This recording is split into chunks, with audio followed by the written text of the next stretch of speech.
everybody, I'm Lotta, and this is going to be a video about props.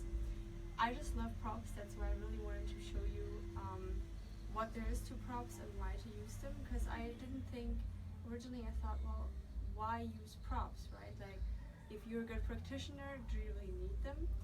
But it really helps. It can guide you much deeper into a pose. It can really aid you in your alignment, into having some tension in certain parts where you really want to have the tension, open up certain ways, but relax in other parts too, where you don't actually need to overly engage.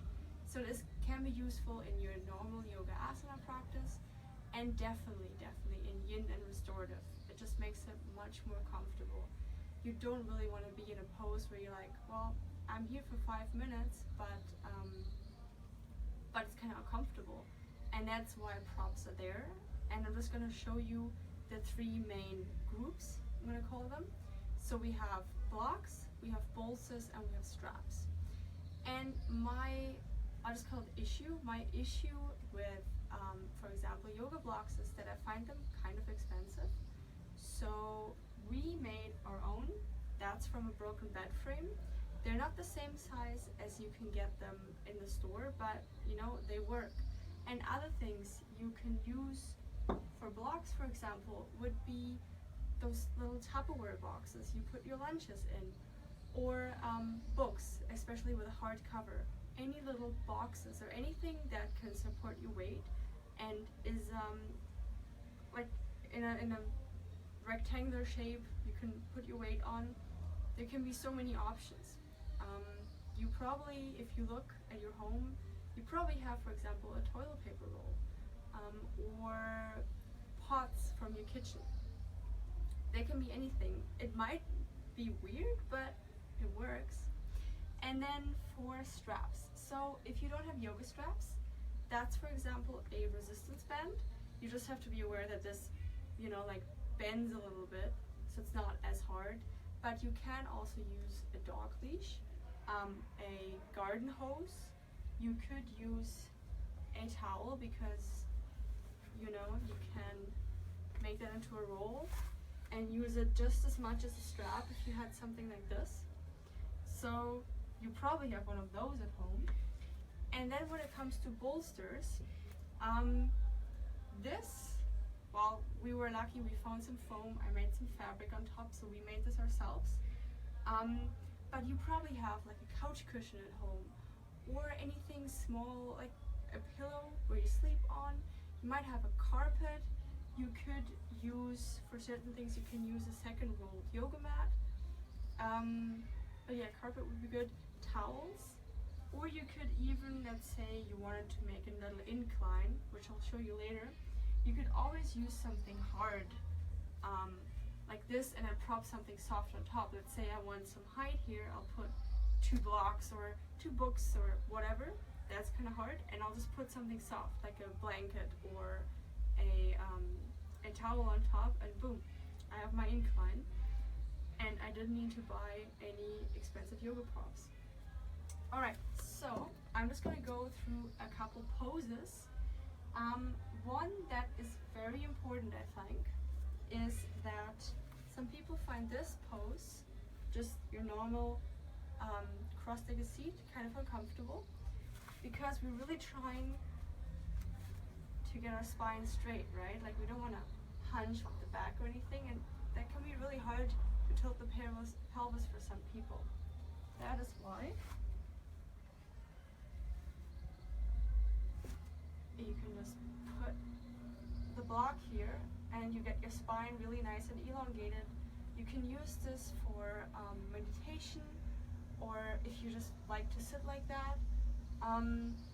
If you use wooden blocks, you might want to put something on top. They can get a bit uncomfortable over time, so if you have something that you don't find super comfy, put your towel or your blanket on top.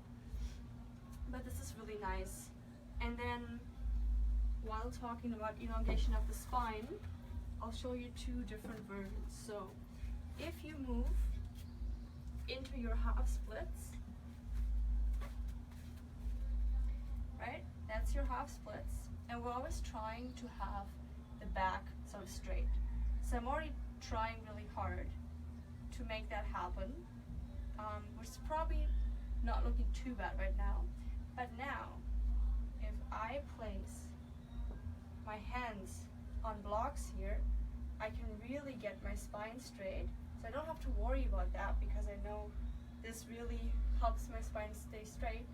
And then I can actually focus on the hamstrings that area I want to stretch. I don't have to worry about my back as much because the blocks are helping me. And you can always use them on different heights, right? Like if you want a little bit of support, put them this way. And then of course the bot ones have the other setting, right? They have those 3 heights. So that one is good. And then if you are in your normal extended side angle, right? You go through warrior 2 and you go into extended side angle. Here, there's this option where you have your arm on the side, right? And not everybody can go all the way to the floor. That's why you can place your block here. Extend your arm overhead. And now, because you don't have to struggle so hard to go down, you can really work on opening up the chest to the side and extending the arm, feeling all the length through the side body. It's almost like the blocks help us to get the focus on these areas we really want to target. In this case, opening and the elongation here of the right side. So that would be just examples for your normal practice. If you are going more into yin, you probably know your normal pigeon pose, right? So you got your upright pigeon, and then you have your sleeping pigeon. And what to do with that left hip, because actually, to show you that better, probably use this side. There you go. So first of all, some people tell you to have this leg straight. I say it's not necessary because it doesn't serve my body. I can't do it, so you can do whichever variation helps you, as long as you don't have any pain in the knee. And now, like let's say you couldn't sit up like this, and you also find this uncomfortable to come down, prop a block under your right hip to support yourself, because what you really want to do is relax into your hip part here and open it up. And if you're holding back because it's kind of uncomfortable, you're not going to relax enough into it. Other options here are, if you don't have blocks, use your second yoga mat, use your toilet paper roll, use a rolled blanket, use a rolled towel, anything you really have. Then we have another pose from yin, which would be a, to make some space here, a forward fold, right? Keep in mind we're holding yin for quite a while. So you are with the wide-legged, you elongate your spine, you fold forward, and then you're supposed to hold this for, let's say, 4 or 5 minutes. And this is obviously okay, you can definitely do that. But then sometimes if you try it out, like now I could really prop this up a little bit and see, okay, well, how much height do I need? Now I can actually rest my arms on this and it already gets kind of comfortable. And I could even take it further, put a cushion here, and maybe get this so that I can actually rest my forehead on this. And all of a sudden I'm like, wow, this is really comfortable. If this was now restorative and I was to hold it for 15 minutes, no problem, because this is really, really comfortable. And then we can, because we can relax here and we can be at ease, we're not sort of fighting the pose or are busy with holding it, we can actually stretch these parts of the leg where we actually want to stretch.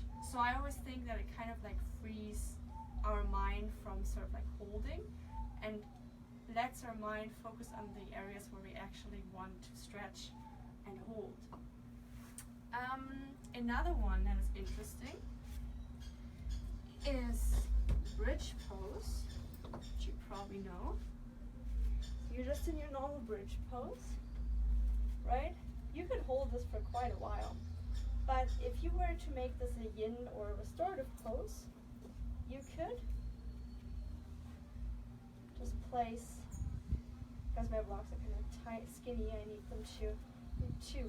You could just place the blocks or one block under your sacrum here, and all of a sudden you can really relax into this because you don't have to be busy holding up your pelvis. You're getting the benefit from the slight inversion here. Inversion is because your heart is above your head, and you can really relax into this and benefit from the pose. Also, what would help here, you could put pillows underneath and just prop them up. You could use your pot here, put a pillow on top and prop it up. Like, that's really where you're supposed to get your creativity going and figure out what you have at home. Buckets, anything, like really. Doesn't have to look super pretty. All right, and then an example for, if I load one down. Right, so an example for a restorative pose now would be, for everybody who doesn't know what restorative poses is, these are poses that you hold for an extended period of time to have a feeling, like a sensation slowly come into your body, but not like, wow, this sensation is there, just slowly comes over time. That's why they're supposed to be super comfortable and no holding in your body. You just relax. So let's say we have our reclined Supta Baddha Konasana, reclined bound angle. This is not terribly uncomfortable for me. I could hold this, but after a while I would notice, okay, well, this gets kind of a lot of tension here in the hip. It's quite a stretch, and it can start to get quite intense. So that's why I like to build an incline.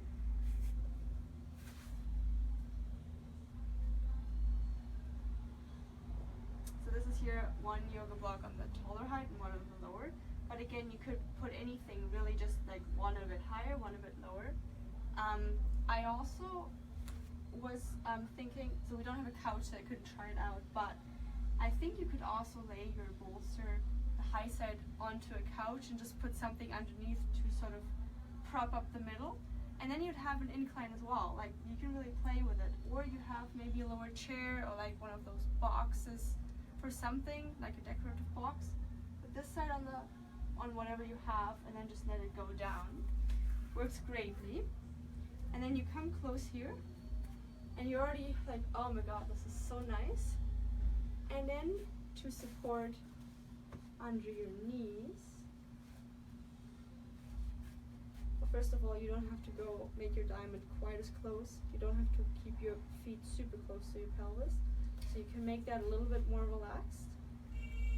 And then you can have your knees rest on something, and then you're like, wow, yeah, I can really hold this for a couple minutes, maybe even 10-15 minutes, and you can really relax into it, because all of a sudden it becomes a restorative pose, because you can rely on these props, and they help you to really actually do the pose properly. And that is what I learned with props, and that's why I'm like, use props if you can. I really like to use props in my yoga practice because, especially like extended side angle, I'm like, yeah, I really want to get that opening of the shoulder, but you know, sometimes I actually can't reach the ground, so let's use a block, and that's great, just so that I can really focus on what I want to focus. Alright, so if you have any questions, comments, anything, let me know in the comment section, and I'm happy to answer anything, and thank you for listening.